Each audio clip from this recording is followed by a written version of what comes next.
Hello friends, myself Dr. Ankita Singh Chakotia, PhD in Biotechnology. Also, I have qualified CSIR NET GRN with All India rank 103.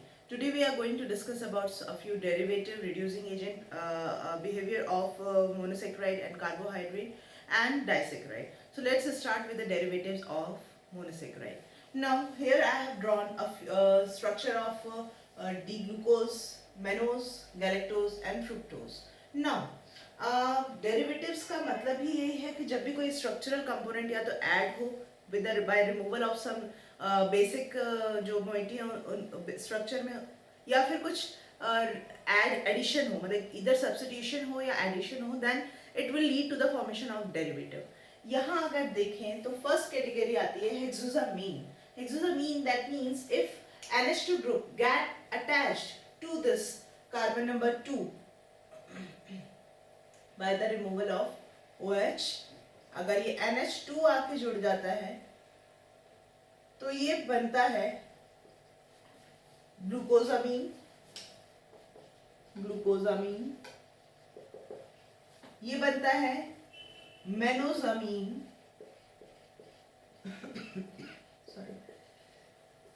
Sorry ये बनता है गैलेक्टोजामीन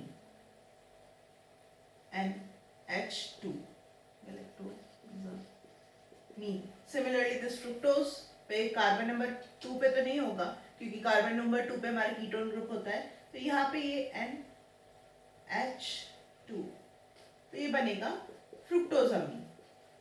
ठीक है, fructose. अब now थोड़ा significance इनका क्या है, बायोलॉजिकल सिग्निफिकेंस, वो भी बात करते हैं। ग्लूकोजामीन हमने कई बार बचपन से अगर सुनते आ रहे, बैक्टीरियल सेल वॉल में प्रेजेंट रहता है glucosamine. Mannosamine is also one of the important monosaccharide derivative और mannose derivative that is present in the bacterial cell metabolism. Galactosamine की बात करें तो it is present as a structural component of some hormone like follicle stimulating hormone, luteinizing hormone. Also there is a drawback associated with it, that is its increased amount can lead to the hepatotoxicity because it affects uridine pool that ultimately affects transcription and translation. So जो liver की cells होती हैं उनका मरना शुरू हो जाता है अगर ज़्यादा amount of galactosamine हमारी body में present है। फ्रुक्टोजामीन की बात करें तो फ्रुक्टोजामीन का इम्पोर्टेंस ऐसे है कि डायबिटीज के केस में एक टेस्ट होता है HbA1c। HbA1c मेनली हीमोग्लोबिन को, उस हीमोग्लोबिन को कैलकुलेट करता है या मापता है या मॉनिटर करता है जो कि ग्लाइकेटेड होता है, जिसपे कि शुगर मोइटी आके जुड़ जाती है। ये हमें पता ही है कि हमारे डायबिटिक पेशेंट में ब्लड में शुगर ज़्यादा होती है तो अल्टीमेट वो क्या करती है कि हीमोग्लोबिन पे जाके अटैच हो जाती है। और HbA1c टेस्ट में हम यही देखते हैं कि कितना हीमोग्लोबिन पे या उस प्रोटीन पे जाके कितना ये मतलब प्रोटीन को डिटेक्ट करते हैं। फ्रुक्टोजामीन टेस्ट में भी इसी तरह था। हमारी पूरी बॉडी में एक नाम बहुत ही आम है, ये नाम एल्ब्यूमिन प्रोटीन। एल्ब्यूमिन प्रोटीन में जब शुगर आके जुड़ती है तो फ्रुक्टोजामीन टेस्ट में अच्छा HbA1c की बात करें तो ये 3 महीने का डाटा हमें देती है। पिछले 3 महीने में आपका शुगर का क्या पैटर्न रहा होगा किसी इंडिविजुअल का, वो बताती है। फ्रुक्टोजामीन में अगर आपको शॉर्ट स्पैन का पता करना है, लाइक तकरीबन 1-2 हफ्ते का पता करना है, तो फ्रुक्टोजामीन टेस्ट करते हैं। हालांकि ये ज़्यादा बहुत महंगा होता है HbA1c से, तो ये ज़्यादातर डॉक्टर्स नहीं पेशेंट्स को देते हैं, but depending on the condition वो बता भी देते हैं किसी किसी को। ठीक है, but HbA1c is more common. तो ये एक इसका जो टाइम फ्रेम है वो है आपका 1 से 2 हफ्ते का, ज़्यादा से ज़्यादा 20 दिन का हो जाएगा। तो इतना लंबा 3 महीने का नहीं बताता है फ्रुक्टोजामीन टेस्ट। ठीक है, so these are the biological importance of the first category of hexosamine. Now what is N-acetyl hexosamine? N-acetyl hexosamine की अगर बात करें तो when this amino group get attached with an acetyl group, then COCH3 ये एक acetyl group होता है, हमें पता ही है। Then this structure is called as an acetyl galactosamine. Similarly जब यहाँ पे भी आपका एक एसिटाइल ग्रुप आके अटैच हो जाएगा तो ये कहलाएगा एन-एसिटाइल मेनोजामीन, एंड यहाँ पे एन-एसिटाइल ग्लूकोजामीन COCH3। ठीक है ना, तो ये N acetyl galactosamine, N-acetyl mannosamine and glucosamine, इनका बायोलॉजिकल इम्पोर्टेंस की अगर बात करें तो N acetyl glucosamine again is present as in the bacterial cell wall, while menosamine is important precursor of an important lipid और सियालिक एसिड जो कि हमारे स्विंग नर्व सेल्स में एक लिपिड होता है सियालिक एसिड जिसका कि एक इम्पॉर्टेंट मोइटी होता है, स्ट्रक्चरल मोइटी, उसका प्रिकर्सर की तरह काम करता है एन-एसिटाइल मेनोजामीन। एन-एसिटाइल गैलेक्टोजामीन की अगर हम बात करें तो it is present as the structural component of blood A group. Blood A group का चैप्टर, ब्लड ग्रुप का मैंने चैप्टर आप सबके साथ में डिस्कस किया था लिपिड वाले चैप्टर में। सो उसमें मैंने बताया था इंडिविजुअल ब्लड ग्रुप में क्या क्या शुगर या मोनोसेक्राइड प्रेजेंट है as a chain. So galactosamine is present as a terminal monosaccharide in blood A group. So this way we have completed our N-acetyl hexosamine. If we talk about the aldonic acid, aldonic acid में क्या होता है कि एक minute, let me rub this. Yeah. तो aldonic acid में when this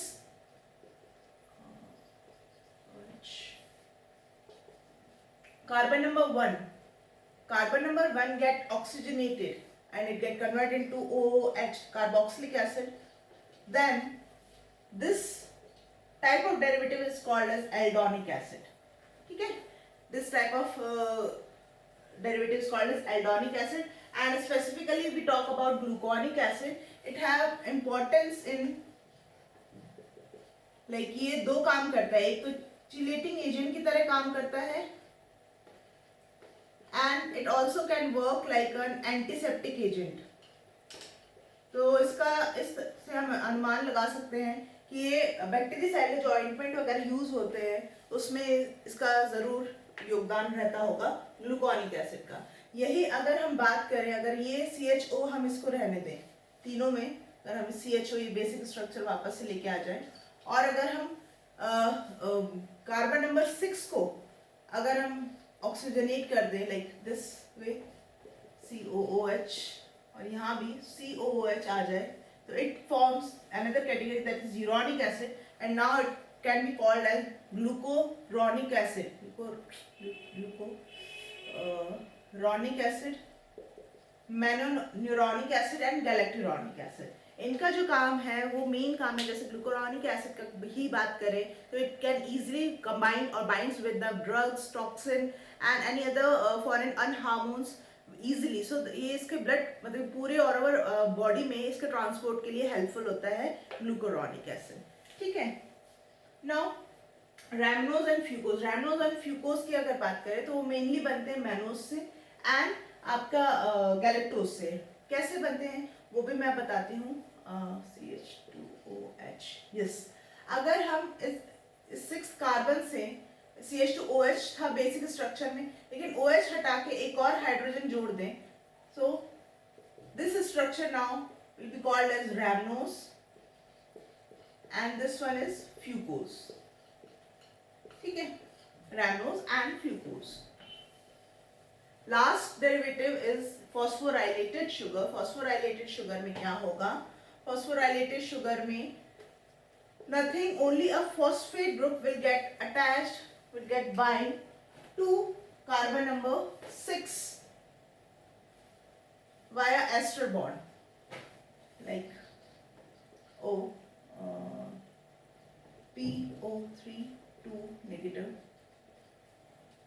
H2O PO3 2 negative. Similarly in this galactose case में भी यही होगा। तो फॉस्फोराइलेटेड शुगर का मेन काम क्या होता है? जब भी सेल को कोई भी शुगर को अपने बाहर नहीं जाने देना होता है, सेल मेम्ब्रेन के बाहर नहीं जाने देता होता है, वो क्या करती है, इस फॉस्फेट ग्रुप को जाके उस पर अटैच कर देती है। क्योंकि हमारे सेल मेम्ब्रेन में ऐसे कोई भी मतलब कि देयर इज नो चैनल और ट्रांसपोर्टर नहीं है जो कि फॉस्फोराइलेटेड शुगर को बाहर की तरफ भेज सके। That's why it is some important, एक ये फिनोमेनन है कि भाई ग्लूकोज अगर या कोई भी शुगर अगर बाहर नहीं देना है तो फिर उसमें फॉस्फेट ग्रुप आके अटैच कर दो।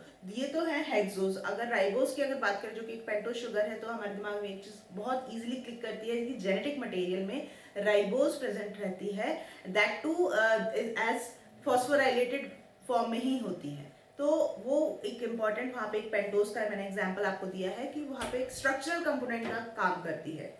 Now moving toward the reducing agent behaviour of these sugar. Reducing agent की अगर हम बात करें तो मैं इसका साइक्लिक स्ट्रक्चर बनाऊंगी, ये भी हमने कवर कर लिया। रिड्यूसिंग एजेंट में क्या होता है कि एनोमेरिक कार्बन होना बहुत बहुत इंपॉर्टेंट होता है। इसे OH, ये OH, H, H, OH, and here it is OH, H, OH. This carbon is called as anomeric carbon. Whenever there is a reducing agent is present, reducing agent की भी बात करते हैं, रिडक्शन क्या होता है थोड़ा हम वो भी डिस्कस कर लेते हैं। Reduction is the property when some chemical moiety can easily release their electron to reduce someone else by oxidizing themselves.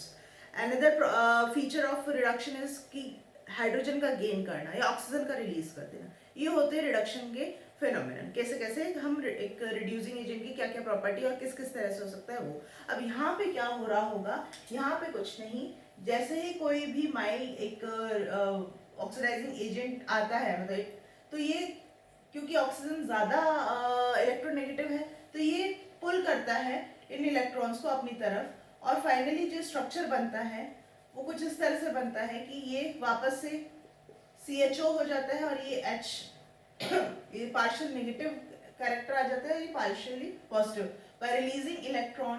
तो सपोज कीजिए अगर यहाँ पे वो था, अगर हमारा क्यूप्रिक आयन ही था Cu2+, तो फाइनली इट रिलीज एज, इसके प्रभाव में it get converted into Cu+,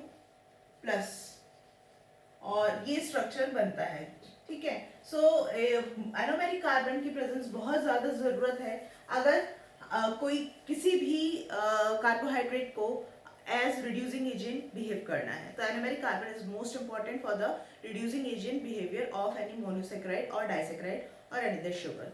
ठीक है, now moving toward the disaccharide group of carbohydrate. Disaccharide में क्या है वो भी बात कर लेते हैं, छोटा सा ही टॉपिक है। Disaccharide actually formed via glycosidic linkage between when one anomeric carbon of one sugar bonds with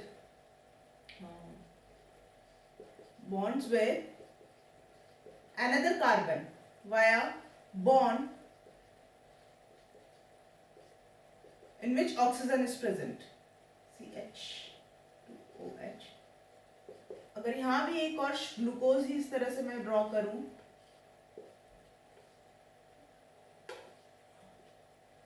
CH2OH, सारा नहीं बना रही हूँ क्योंकि काफी टाइम लग रहा है। ठीक है, तो क्या होगा कि ये तो एनोमेरिक कार्बन वाले ग्लूकोज का इन्वॉल्व हो जाएगा और साथ में ये फोर्थ कार्बन के साथ में ये स्ट्रक्चर बनाएगा जो कि कहलाएगा अल्टीमेटली माल्टोज। चलिए फिर इसी में अगर मैं मॉडिफिकेशन करूं तो this bond actually involves one oxygen and in this way it forms glycosidic linkage and this structure और मॉलिक्यूल कहलाएगा ग्लाइकोसाइड। और यहाँ क्योंकि दो ग्लूकोज इस तरह के बॉन्ड से जुड़ रहे हैं तो वो कहलाता है maltose. Maltose carry two glucose molecule within their structure. ठीक है, एंड अगर नॉमेनक्लेचर की बात करें, क्योंकि यहाँ पे ये अल्फा मैंने बनाया था, अल्फा क्योंकि OH नीचे था, CH2OH के अपोजिट डायरेक्शन में था, तो अल्फा D1 क्योंकि कार्बन नंबर 1 है, 1 से 4 की तरफ 1 to 4 glucopyranose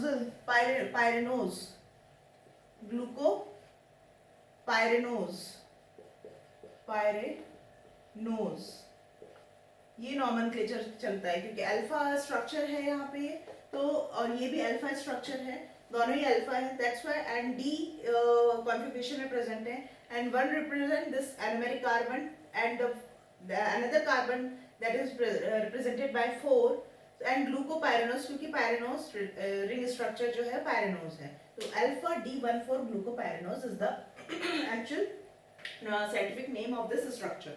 Now this can also act as a reducing agent because this here anomeric, one anomeric and is free for the freely present for the reduction reaction. That's why any carbohydrate that contain anomeric carbon freely available can behave as a reducing agent. But there are some example exceptional case, जैसे कि sucrose में क्या होता है, दोनों ही anomeric carbon, एक glucose का और एक फ्रुक्टोज का इन्वॉल्व होता है in the glycosidic linkage formation में, so there is no anomeric freely available in that structure, so sucrose can not act like a reducing agent. So ये हमने कंप्लीट किया आज, डाइसेकेराइड भी एंड डिफरेंट डेरिवेटिव भी, monosaccharide हमने finish कर दिया है.